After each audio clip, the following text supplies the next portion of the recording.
출애굽기 20장 1절로 16절까지의 말씀, 우리 다 같이 한 목소리로 합독하겠습니다. 하나님이 이 모든 말씀으로 말씀하여 이르시되 나는 너를 애굽 땅 종되었던 집에서 인도하여 낸 내 하나님 여호와니라. 너는 나 외에는 다른 신들을 내게 두지 말라. 너를 위하여 새긴 우상을 만들지 말고 또 위로 하늘에 있는 것이나 아래로 땅에 있는 것이나 땅 아래 물속에 있는 것에 어떤 형상도 만들지 말며 그것들에게 절하지 말며 그것들을 섬기지 말라. 나 내 하나님 여호와는 질투하는 하나님인즉 나를 미워하는 자의 죄를 갚되 아버지로부터 아들에게로 3, 4대까지 이르게 하거니와 나를 사랑하고 내 계명을 지키는 자에게는 1000대까지 은혜를 베푸느니라. 너는 내 하나님 여호와의 이름을 망령되게 부르지 말라. 여호와는 그의 이름을 망령되게 부르는 자를 죄 없다 하지 아니하리라. 안식일을 기억하여 거룩하게 지키라. 엿새 동안은 힘써 내 모든 일을 행할 것이나 일곱째 날은 내 하나님 여호와의 안식일인즉 너나 내 아들이나 내 딸이나 내 남종이나 내 여종이나 내 가축이나 내 문 안에 머무는 객이라도 아무 일도 하지 말라. 이는 엿새 동안에 나 여호와가 하늘과 땅과 바다와 그 가운데 모든 것을 만들고 일곱째 날에 쉬었음이라. 그러므로 나 여호와가 안식일을 복되게 하여 그날을 거룩하게 하였느니라. 내 부모를 공경하라. 그리하면 내 하나님 여호와가 내게 준 땅에서 내 생명이 길리라. 살인하지 말라. 간음하지 말라. 도둑질하지 말라. 내 이웃에 대하여 거짓 증거하지 말라. 아멘. 우리는 지금 말 그대로 십계명을 복원하고 있습니다. 십계명을 다시 보고 그 뜻을 다시 일깨워 우리 신앙생활의 지침으로 삼고 있습니다. 주제 하나하나를 들여다보면 부담스럽고 때로는 마음이 불편하기도 합니다. 하지만 하나님께서 우리에게 원하시는 삶의 모양이 어떤 것이고 또한 그것이 우리에게 복이 된다고 하는 사실을 우리는 알기에 여러분 십계명을 통해서 우리의 삶의 도리로 받아들이고 다시 세워지는 은혜가 있기를 주님의 이름으로 축복합니다.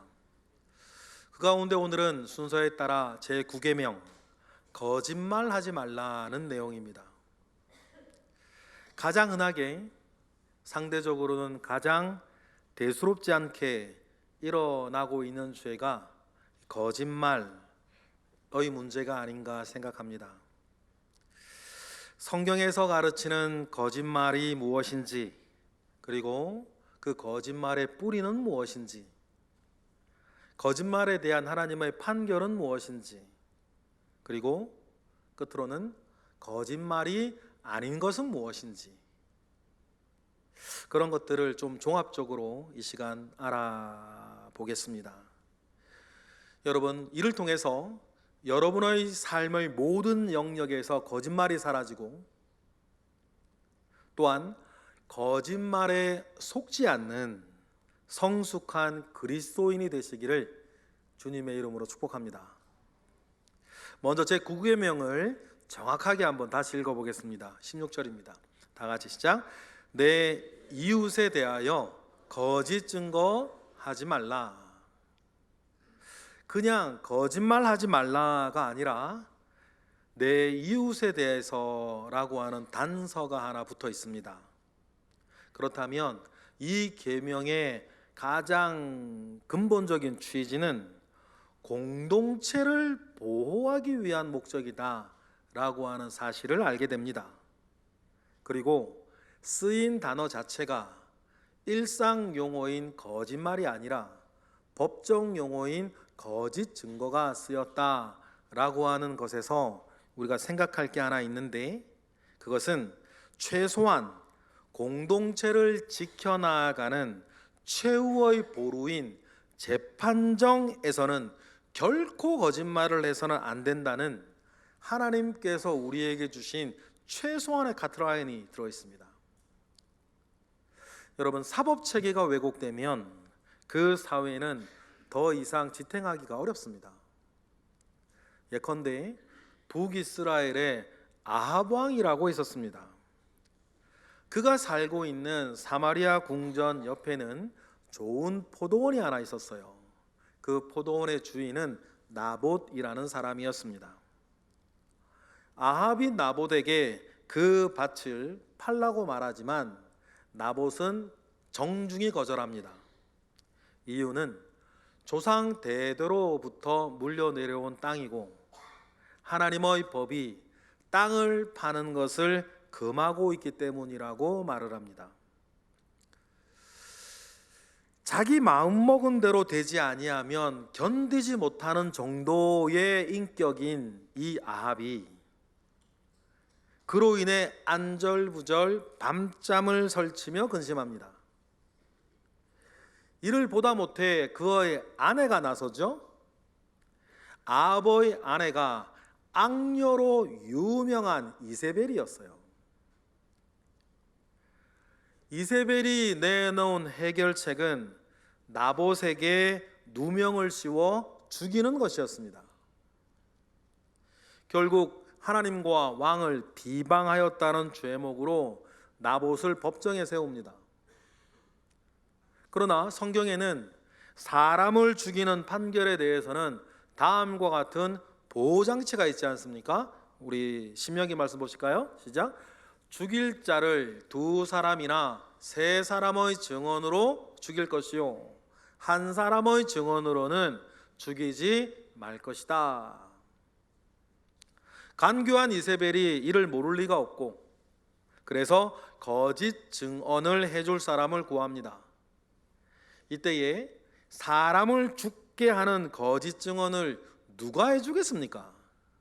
결국 자기 이익을 위해서라면 무엇이든지 할 수 있는 행악자를 찾아야 합니다.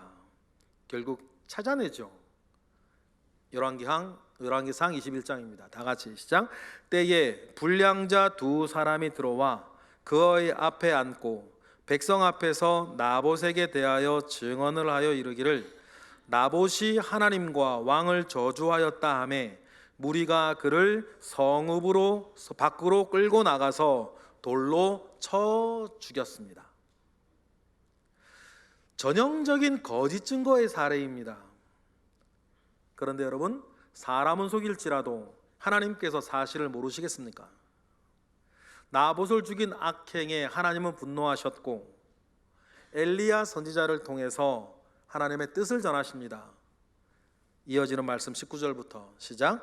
너는 그에게 말하여 이르기를 여호와의 말씀이 내가 죽이고 또 빼앗았느니라 하셨다 하고 또 그에게 이르기를 여호와의 말씀이 개들이 나봇의 피를 핥은 곳에서 개들이 내 피 곧 내 몸의 피도 핥으리라 하였다 하라.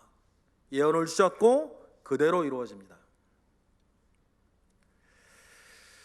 여러분, 하나님께서 이 거짓을 얼마나 싫어하시는지를 아셔야 되는 거예요. 성경은 거짓 증거로 판결을 왜곡한 사람에게는 또 다음과 같은 단호한 결정을 이미 내려주셨습니다. 우리 읽어보실까요? 신명기 19장이에요. 시작. 재판장은 자세히 조사하여 그 증인이 거짓 증거하여 그 형제를 거짓으로 모함한 것이 판명되면 그가 그의 형제에게 행하려고 꾀한 그대로 그에게 행하여 너희 중에서 악을 제거하라. 그대로 갚아주어라. 추후의 은혜나 추후의 긍휼함을 여기지 말고 거짓 증언한 사람에 대해서는 그가 하려고 했던 그것 그대로 그 사람에 갚아주라고 얘기할 정도니 하나님은 거짓 증거, 나아가 거짓말을 얼마나 싫어하시는 분이신지를 우리는 알아야 돼요. 가정이든 교회서든 사업체나 직장, 하다못해 친구 관계에서라 할지라도 관계를 지켜나가는 첫 번째 원칙은 거짓말을 하지 않는 겁니다.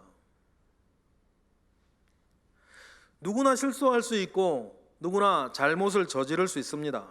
그러나 그 사실을 숨기고 거짓말을 해서는 안 돼요. 많은 경우에 거짓말은 해당 사건 자체보다 더 관계를 망가뜨리는 죄악이 됩니다. 왜냐하면 거짓말은 그 관계 자체를 깨트리는 죄악이기 때문이에요. 사람들이 거짓말을 하는 데에는 두 가지 영적인 원인이 있습니다. 첫째가 교만이고 둘째가 악의예요. 교만에서 비롯된 거짓말로 하나님과의 관계를 완전히 깨뜨리고 버림받았던 대표적인 사람이 사울 왕이었어요. 이스라엘의 초대왕. 사울이 아말렉과의 전쟁을 할 때에 하나님의 명령이 있었습니다. 아말렉 왕 아각부터 모든 아말렉의 짐승과 가축을 다 죽이라는 것이었죠.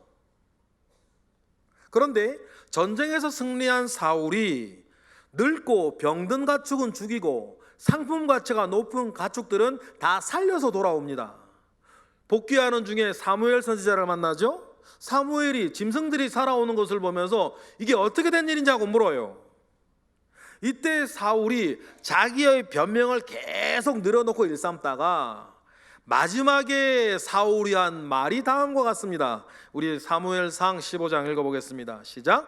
사울이 사무엘에게 이르되 나는 실로 여호와의 목소리를 청종하여 여호와께서 보내신 길갈로 가서 아말렉 왕 아각을 이끌어 왔고 아말렉 사람들을 진멸하였으나 다만 백성이 그 마땅히 멸할 것 중에서 가장 좋은 것으로 길갈에서 당신의 하나님 여호와께 제사하려고 양과 소를 끌어왔나이다 하는지라.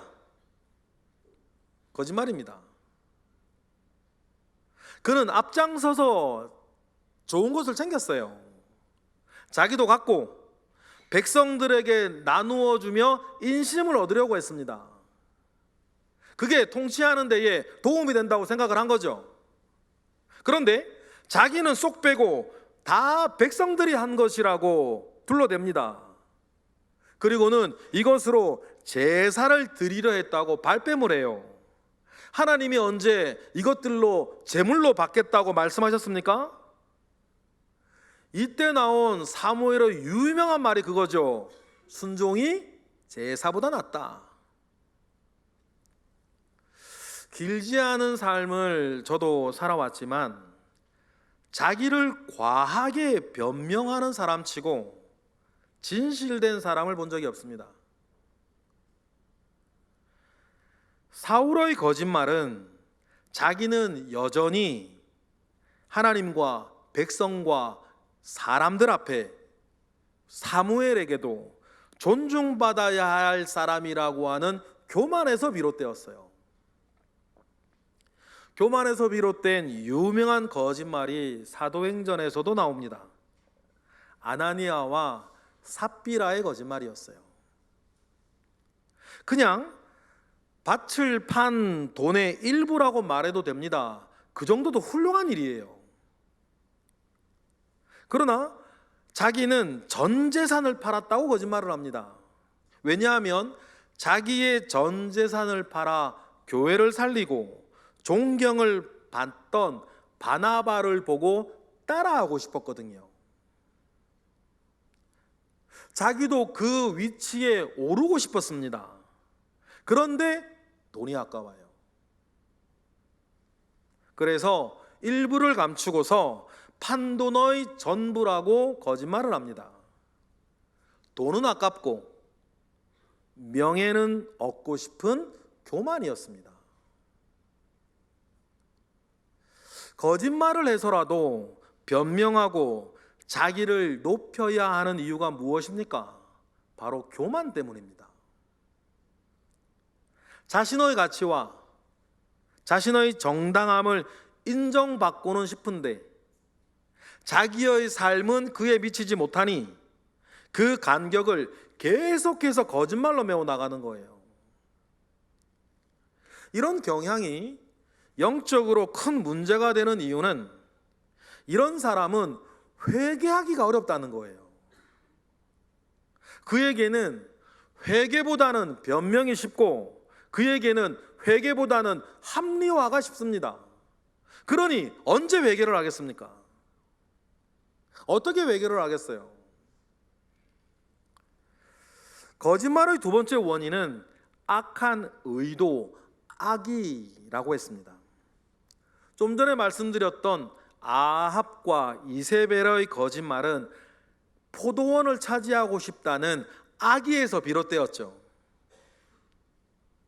유대인의 왕으로 나신 이를 찾아온 동방박사에게 자기에게도 알려주어 경배하게 해달라고 하는 헤롯 대왕의 거짓말도 악의에서 나온 것 아닙니까? 유대인의 왕으로 태어났다는 악의 예수를 죽이려고 하는 의도에서 비롯되었습니다.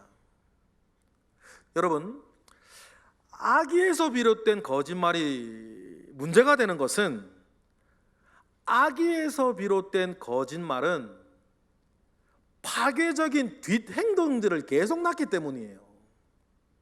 질투 때문이든 섭섭함 때문이든 욕심 때문이든 복수심 때문이든 악의를 가지게 되면 그 악한 의도를 이루기 위해서 다른 사람의 평판을 깨뜨려야겠고 어떤 일을 망쳐야겠고 어떤 사람 사이를 이간질시켜야겠다는 매우 공격적인 악행들을 낳아요. 그래서 악의에서 비롯된 거짓말이 위험해요. 악의가 낳는 거짓말은 형태도 다양합니다. 왜냐하면 이루고 싶고 가지고 싶은 것이 많기 때문이에요. 다양하기 때문이죠. 새빨간 거짓말도 있고 진실 아닌 것을 살짝 섞어 나가는 교묘한 거짓말도 있어요. 침묵으로 하는 거짓말도 있고 어떤 사실을 자기의 뇌피셜을 붙여가지고 과장하는 거짓말도 있습니다. 여러분, 이런 거짓말을 여러분 잘 구분하셔야 돼요. 당장에 불쌍해 보이고 당장에 내 귀에 좋은 소리를 한다고 그 말들에 속아서는 안 됩니다. 주님께 분별력을 구하셔야 돼요. 여러분, 말로 장난치는 행악자들이 있습니다. 분명히 있어요. 어쩌면 그런 사람들이 의외로 여러분 가까이에 있을 수 있습니다. 그래서 경각심을 가지셔야 돼요. 그들의 말재주에 놀아나면 큰 낭패를 보실 거예요. 전형적인 그 사건이 다윗 왕 때에 있었습니다. 다윗의 셋째 아들 압살롬은 아버지 다윗을 향한 감추어진 악의가 있었어요. 자기 누이 다말을 겁탈한 장남 암논을 엄하게 처리하지 않은 것이 빌미가 되었죠. 압살롬은 자기에게 있는 악의를 감추고 성문에서 백성들을 만나기 시작합니다. 억울한 일을 당한 사람들이 성문을 찾아왔어요. 왜냐하면 당시의 성문은 재판장이었거든요. 성문을 찾은 사람들에게 압살롬이 다음과 같이 말을 합니다.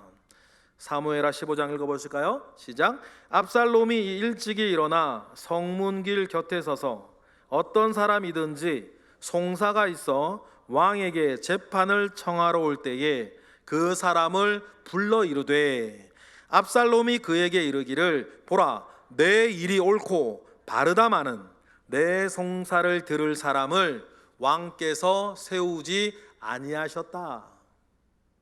거짓말입니다. 그리고 자기를 내세워요. 자기가 성문 앞에서 송사를 맡아 곤란한 문제를 해결해주고 위로해주고 편들어줍니다. 그 일이 계속되자 다음과 같은 일이 일어났다고 성경은 전하고 있습니다. 이어지는 말씀 보실까요? 5절부터 시작. 사람이 가까이 와서 그에게 절하려 하면 압살롬이 손을 펴서 그 사람을 붙들고 그에게 입을 맞추니 이스라엘 무리 중에 왕께 재판을 청하러 오는 자들마다 압살롬의 행함이 이와 같아서 이스라엘 사람의 마음을 압살롬이 훔치니라. 압살롬에게 옳고 그름은 상관없습니다.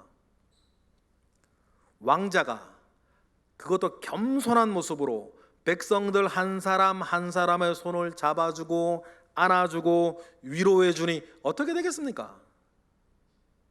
이렇게 백성의 마음을 훔친 뒤에 압살롬이 쿠데타를 일으킵니다. 그 뒤 극심한 혼란 속에 비참한 일들이 이어졌고 많은 사람들이 죽어나가야 했습니다. 압살롬의 거짓말에 놀아난 이스라엘은 혹독한 대가를 치러야 했어요. 여러분, 그렇다면 잘 여러분 생각해 보세요. 악의에 찬 거짓말을 어떻게 구별할 수 있을까요? 몇 가지가 있는데 한 가지 제일 중요한 거 하나만 말씀을 드릴게요. 여러분이 만일 누군가와 만나 교제를 하는데 그 사람과 이야기를 하면 할수록 다른 누군가가 미워지고 싫어지고 하나님께 속하지 못한 감정들이 막 일어나요. 여러분, 그렇다면 조심하셔야 돼요.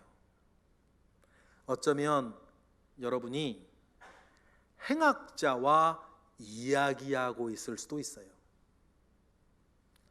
그의 감추어진 악의에 자기도 모르는 사이 물들고 있다는 사실을 분별하셔야 돼요. 어떤 이유에서라도 거짓말을 입에 달고 다니는 사람은 영적으로 심각한 문제가 있는 사람입니다. 그런 사람은 일단 멀리 두고 보셔야 해요. 그리고 확실하고 회개할 뜻이 지금 없다면 그 사람과의 관계는 끊으셔야 돼요. 사람들이 왜 거짓말을 할까요? 거짓말을 지속적으로 하는 사람은 사탄에 사로잡혀 있거나 그의 감성과 습관이 사탄의 영향력 아래에 있는 사람입니다. 왜냐하면 사탄이 모든 거짓말의 근본이기 때문입니다.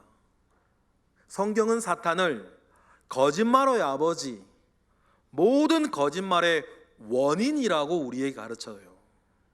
예수님께서 직접 하신 말씀 보시겠습니다. 요한복음 8장 44절 다 같이 시작. 너희는 너희 아비 마귀에서 났으니 너희 아비의 욕심을 너희도 행하고자 하느니라. 저는 처음부터 살인한 자요 진리가 그 속에 없으므로 진리에 서지 못하고 거짓을 말할 때마다 제 것으로 말하나니 이는 저가 거짓말장이요 거짓의 아비가 되었음이라. 최초의 거짓말은 사탄이 한 것이었습니다. 사탄은 그 거짓말로 인류를 무너뜨리고 공중권세 잡은 자가 됐습니다. 거짓은 사탄이 가지고 있는 첫 번째 본성이에요.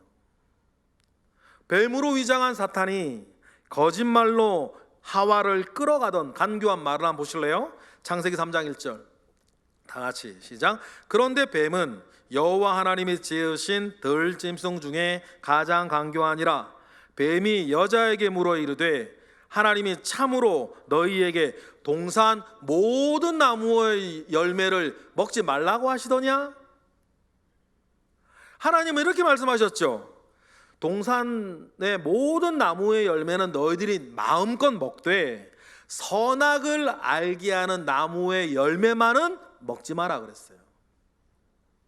그런데 사탄은 이를 비틀어서 모든 나무의 열매를 먹지 말라고 했냐? 라고 묻습니다. 그러면 당연히 대답은 아니오겠죠. 하나님의 말씀에 대한 아니오에 대한 부정어를 사탄이 계속 끄잡고 가요. 계속 이끌고 갑니다. 그러면서 사탄은 하와가 하나님의 말씀을 정확하게 알지 못한다는 것으로 확인해요. 하나님 먹지 말라 그랬는데 하와는 뭐라 그래요? 먹지도 말고 만지지도 말라 그랬다. 그리고 사탄은 하와에게 하나님의 말씀에 대한 확신이 없다는 것도 확인합니다. 하나님은 정령 죽으리라 그랬는데 하와는 죽을지도 몰라, 죽을까 하노라 그렇게 말한단 말이에요.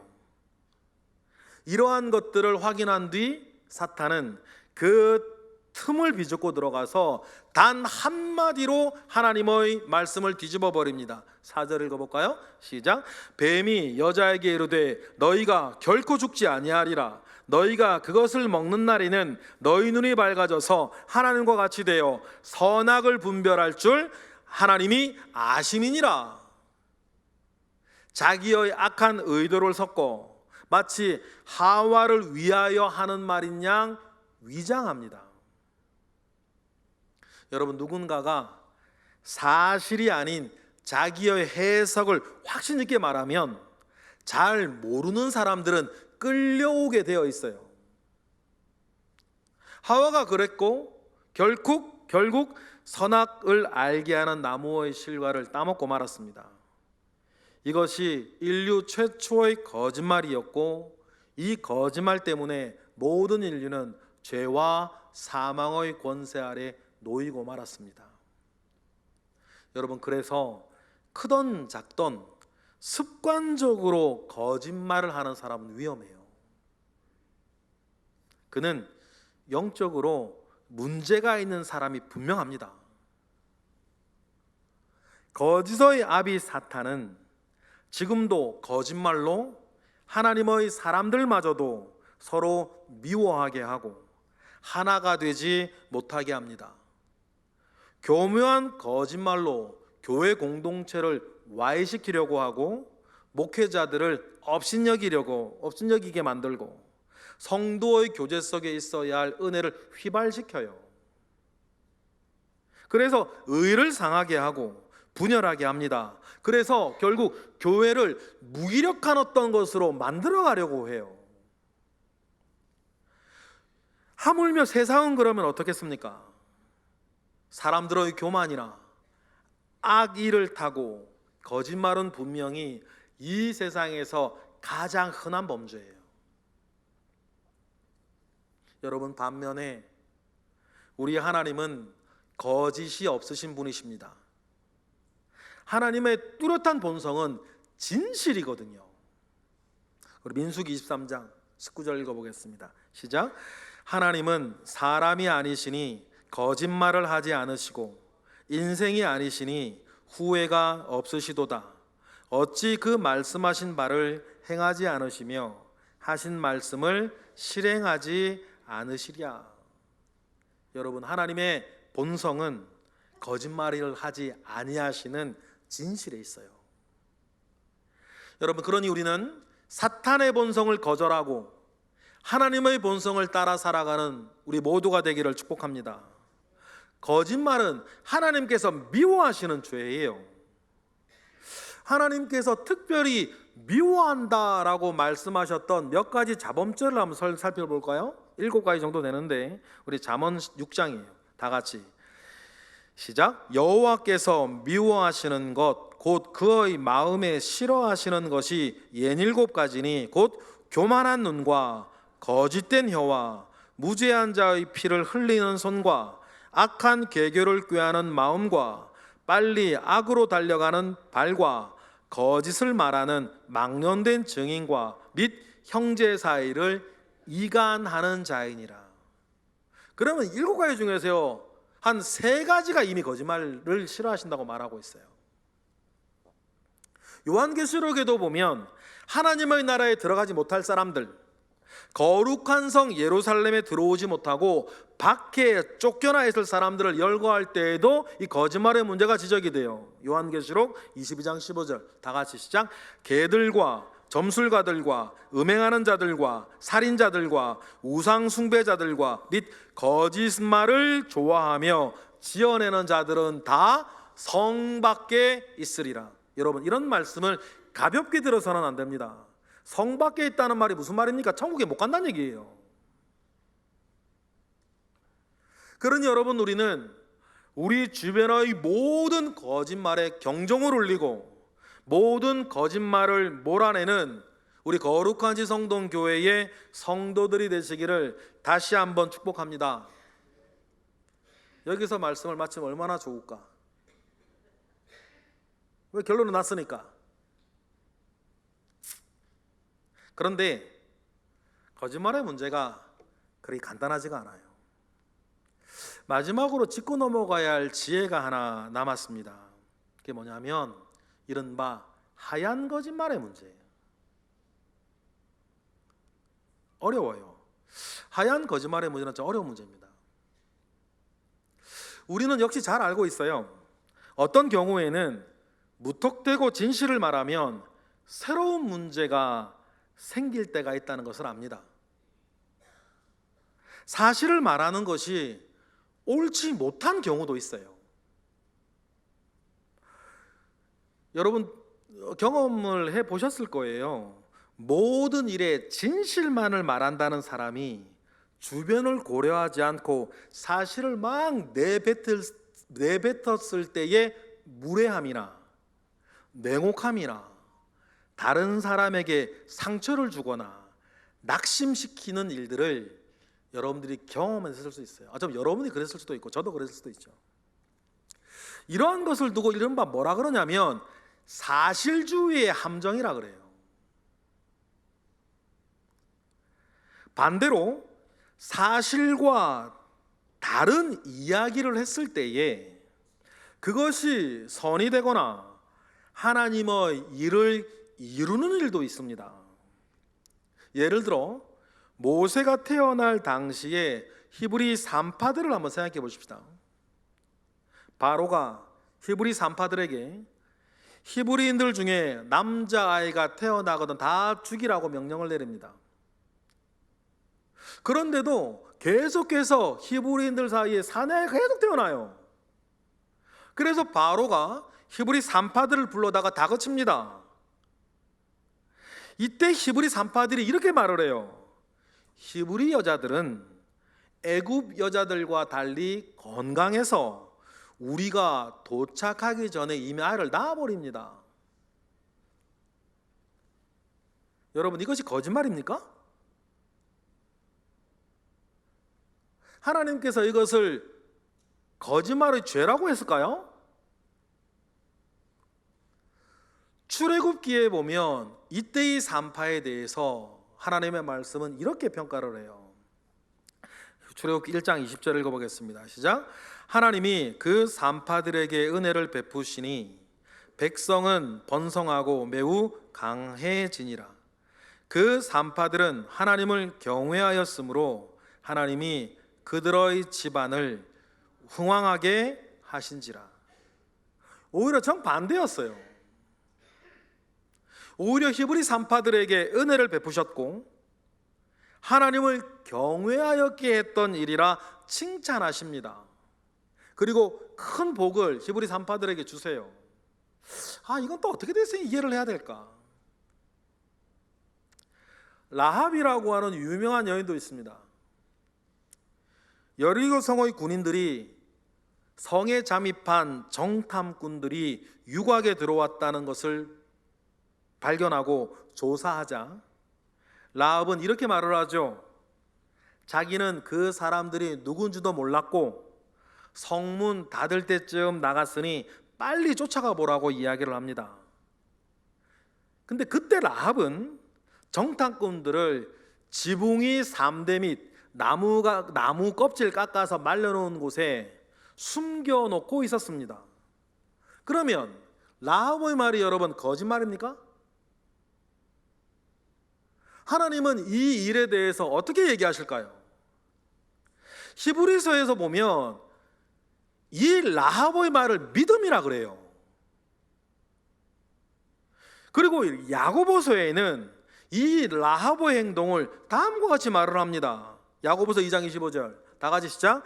또 이와 같이 기생 라합이 사자들을 접대하여 다른 길로 가게 할 때에 행함으로 의롭다 하심을 받은 것이 아니냐라고 하면서 라합의 행동은 의로운 행동이었다고 말을 합니다.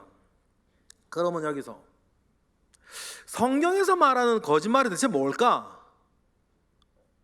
뭘 거짓말이라고 하는 것일까? 어디서부터 어디까지가 거짓말일까? 그렇다면 여러분, 성경에서 우리에게 그어주고 있는 거짓말에 대한 새로운 정의가 우리에겐 필요해요. 여러분, 우리가 거짓말이 무엇인가 정의할 때에 조심해야 할 것은 사실주의의 함정에 빠지는 겁니다. 이상하게 들리시겠지만 여러분 잘 새겨 들어보세요. 거짓말을 정의할 때에 그것이 사실이냐 사실이 아니냐가 첫 번째 기준이 아니에요. 이보다 더 중요하고 우선되어져야 할 가치가 하나 있습니다. 그 뭐냐면 생명을 살리는 것이냐 생명을 죽이는 것이냐, 이게 먼저예요. 히브리 산파나 라합의 행동은 공통점이 있어요. 모두 생명을 살리는 거예요. 사람을 살리는 말이었어요. 그 다음에 사실이냐 아니냐가 따라붙는 겁니다. 성경은 그렇게 말하고 있어요. 그러면 여러분, 우리는 두 가지를 놓고 여러분 은혜 가운데에 지혜롭게 판단하셔야 돼요. 지금 나의 말과 행동이 사람의 살리고 생명을 살리는 일이냐, 그리고 사실이냐 아니냐, 여러분 따져보셔서 하나님께서 우리에게 원하시는 그 좀 어려운 길을 여러분 걸어가세요. 신앙에 생각해 보면 하나만 생각하면 참 쉬운데 좌로나 우로나 치우치지 않고 그 가운데에 옳은 길을 걸어가야 하기에 참 힘들고 어려울 때가 분명히 있고, 여러분 거짓말의 문제에서도 그런 지혜와 능력이 필요해요. 그래서 하나님께 지혜를 구하세요. 자신하지 마세요. 하나님께 은혜를 구하세요. 자신하지 마세요. 당장에 나에게 다급한 일, 어려운 일이 안 생겼다고 함부로 여러분들에 대해서 판단하시면 안 돼요. 왜냐하면 우리는 모두 연약하니까. 하나님께서 이 9계명, 이 거짓말하지 말라라고 하는 계명을 통해서 우리에게 원하시는 것이 무엇이냐 한번 생각해 보십시다. 우리가 어떻게 살기를 원하시고 우리에게 어떤 삶이 우리에게 펼쳐지기를 원하실까? 여러분, 하나님은 우리가 서로 아껴주기를 원하세요. 하나님은 우리가 서로 지켜주기를 원하세요. 하나님은 우리가 서로를 바르게 인도하며 함께 성장해 나아가기를 원하십니다. 그래서 하나님의 나라에 합당한 사람으로 함께 지어져 가기를 원하세요. 여러분, 이러한 하나님의 마음을 붙잡고 거짓말 때문에 공동체가 파괴되고 악이 퍼져나가는 것을 여러분 막으세요. 또한 거짓말로 자기를 감추지 않으며 오히려 정반대로 회개하여 회복하고 용서받기를 원하시는 하나님의 마음을 받으세요. 그리하여서 이 자리에 있는 그 누구라도 하나님이 원하시는 의롭고 당당한 길을 걸어가시기를 축복합니다. 이 일에 승리하셔서 여러분 하나님의 자녀로서 언제 어디에서 누구와 어디 앞에 서든지 간에 당당하고 떳떳하고 의로우시기를 주님의 이름으로 축복합니다. 기도하겠습니다. 할렐루야. 하나님 감사와 영광을 올려드립니다. 크신 은혜 가운데에 오늘 우리와 함께 하셨습니다. 하나님의 선하시고 온전하시고 기뻐하시는 뜻을 받들어 우리에게 우리의 모든 삶의 영역에 거짓이 사라지게 하시고 하나님의 온전하신 뜻이 이루어지게 하옵소서. 예수 그리스도의 이름으로 기도드렸나이다. 아멘.